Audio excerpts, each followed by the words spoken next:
when we first got on set with the first day, 5 o'clock call time, everybody's showing up on time, and then before there's any introductions made, everybody's unloading the production van. Like, this is something that we talk about all the freaking time, about how garnered and how committed to the project our crew was, and even our actors. Like, they were helping grab Yeah. stuff out of the van. We were like, stop, what are you doing? Yeah, we But literally had to tell them it is not your job to pick up the gear. yeah, Just like like stop, they like did not have to do that. But yeah, it was such a cool experience to like just have those people who were so in love with the craft that they're like, no, let me help, let me help. So I thought that was really cool, and I love too that we we do have a prop gun in the film. It is a real gun with the firing pin taken out. We did definitely take all the precautions. Everybody checked it every single time before we used it.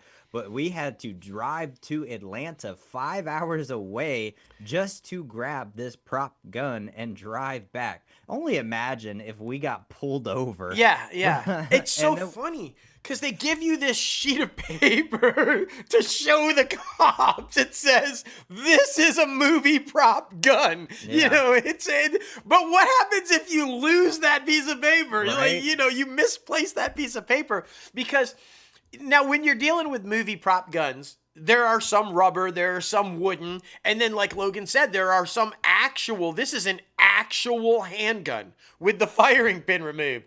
Well, you get pulled over, the cop doesn't know the firing pin's not in there. The cop just sees that's a real Glock. That is a gun. And we should explain, why did we have to drive to Atlanta to get it? Well, because they don't mail guns.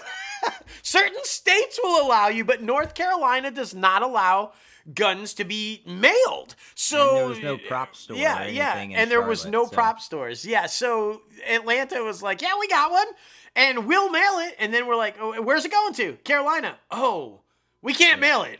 I'm like, oh, okay. I like that you brought it up though, because you guys are, if you're cinephiles or filmmakers yourself or just fans of film, I'm sure you heard about the situation on the Rust set with Alec Baldwin and the shooting. Now our film took place, we shot it before that happened. But there are procedures when you have a gun. There are proper things that have to happen when you have a gun.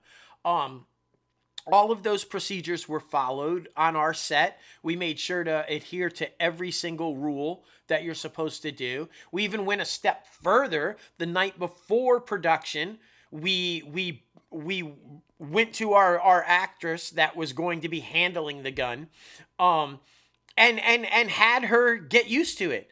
Put this in your hand, hold it, feel it, check it, inspect it, take it apart, whatever you need to do to feel comfortable knowing that this is a safe tool when we go to shoot. That gun was locked up until she got her hand on it.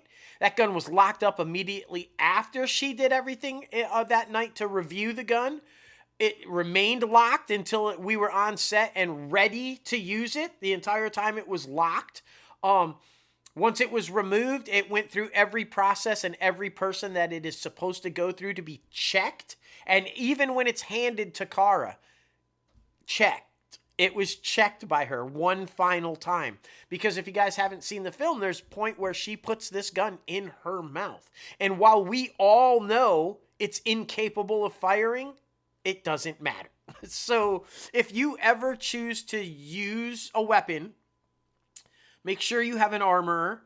Make sure you are following every procedure, and it is laid out. You can find it in everywhere. The proper procedure when making a film and utilizing a weapon is out there. There's no excuse to not follow it. So, but that was like, it was so interesting. It was so intense because everybody was like, the entire crew was like, oh, is that's real? We're like, yeah, it is. And like, but I liked though, like you said, from the time they got out, stepped out at that first crew call, you would have thought this crew had worked together on 30 films.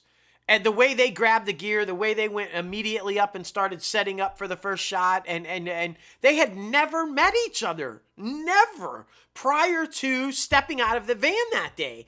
And the way they worked, and then the way they were all proceeding with the caution of the gun, checking on the actors, making sure they were comfortable, like it was just a beautiful thing. You hinted at it at the top of the conversation. It quickly became a family. And that's what I love about filmmaking. Every film you make, every project, it's different people, it's a different story, it's a different location, but one thing stays consistent, and that's the family bonding that takes place. Once you've done a film together, you are forever linked. You are forever family. And because it's an experience that's shared that so few people get to do.